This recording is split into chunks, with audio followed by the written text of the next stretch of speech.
We're talking to Chairman John Conyers. We just left the program at a point where I was asking the question, did Obama perform? In other words, has he met the challenge of change? Well, I start off reminding you, my former colleague, that I was the first member of Congress to come out endorsing Barack Obama, then a freshman senator, for president, to be the Democratic presidential nominee. Because I've known him from Detroit to Chicago. We've always worked together, and I got to know him early on, and we became friends. And so he came over to ask me about what I thought of the clamors that he become a candidate and what I thought of it. And I encouraged him and stuck with him and still do stick with him.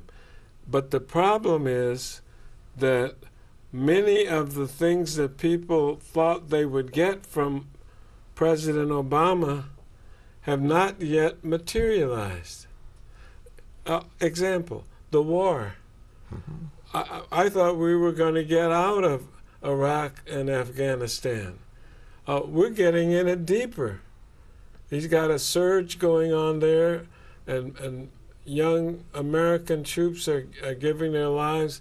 And as you know, Afghanistan is not a place to conduct war. The terrain and the conditions there. And a tribal society. Yeah, and it doesn't lend itself to the military configuration that we do when we think about war. It's all on the ground, and village to village, and forest to forest, mountain ranges. Not good. Mr. Chairman, one aspect of this, the public, unfortunately, has gotten into a position of instant change. Instant foods, instant change. You take a headache away, you take an Anacin, you take one of these Advils, and you got the headache's gone. Now, that really can't be, because have we really given him time? I'm not an advocate here on this program, but have we given him time to effectuate the changes that he promised? Well, we're a restless people, and we want action quick. And what's forgotten, of course, is that he inherited this economic collapse that almost turned into a depression. And he's done everything he can in less than 2 years.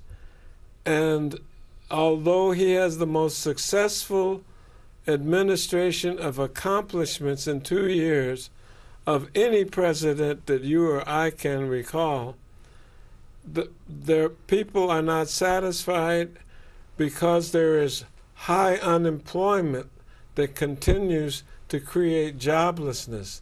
But even in your own area, in Detroit, there's been a remarkable success. General Motors is coming out now and doing a great job. They're showing profits. Ford has gone along and they didn't even need federal assistance. Chrysler is doing well. But what I'm saying is the fact in your area, in Detroit, where the major center of automobile production, it seems that has turned around now. It has. But at what price, Lester? We have a third of the people that worked in plants, their jobs don't exist anymore. So what has happened, and we've spent, as our records show, we spent over $1 trillion bailing out banks and corporations and automobile people, but at the same time, they were reducing the people working. We have, in Detroit, the unemployment rate is 31%, not 10%, 31%. And for these people to read about General Motors doing so well, they say, well, what's that got to do with us? Some of the same people that are bragging about the corporate success are unwilling to extend unemployment compensation or benefits, pay their fair share of taxes, and they're arguing that the wealthy should get these incredible tax cuts that the former President Bush brought about, and that somehow it will trickle down if you reward the people who already, many of whom say that they don't even need the tax cuts. I mean, that's chump change to them. What about the question of, we were talking before about the question of cuts where they can come. How about the military? Well, our military is over $600 billion. And there's not supposed to be any war going on. And by the way Bush declared war on Iraq and claimed that there were missiles that they had that we had to get to, which were never discovered. And now, in his book, he admits that he approved waterboarding and torture that violates the conventions of war and international rules of the way human beings are to treat each other. Well, you know, that gets us to a point that I've become interested in, and I would like to try this out on you for a moment. Many outrageous claims have been made during the recent campaign, unproven. Years ago, when we first started, there was something known as the Fair Campaign Practices Committee. This was an organization of true independence, and they didn't come down and, pardon me, they didn't come down on any legal jurisdiction, with any legal jurisdiction, but they did issue statements as to whether or not the claims were true or not. I've started a new website called the Fair Campaign Practices Committee, and I would like to ask you to join in this effort, because I think that you, as the House lawyer, I think certainly would be very well thought of in joining such an operation.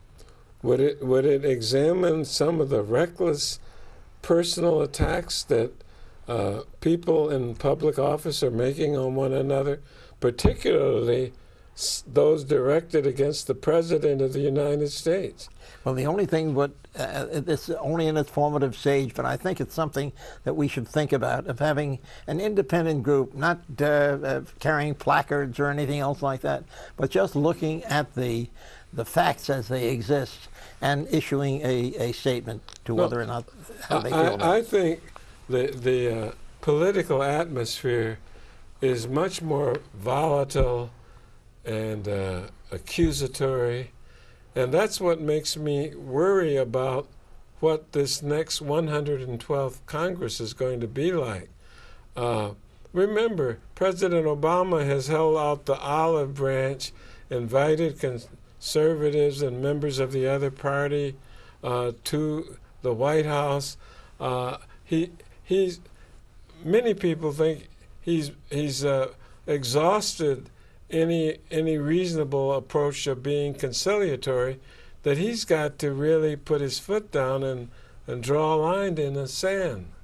Well, I want to thank you very much. I know that you're a busy guy and still take time out here to talk to the people on Ask Congress. I hope that we can continue to call upon you from time to time and to give us the benefits of the great wisdom that you possess. Well, my fellow colleague, I'm always at your service. Thank you so much. Pleasure.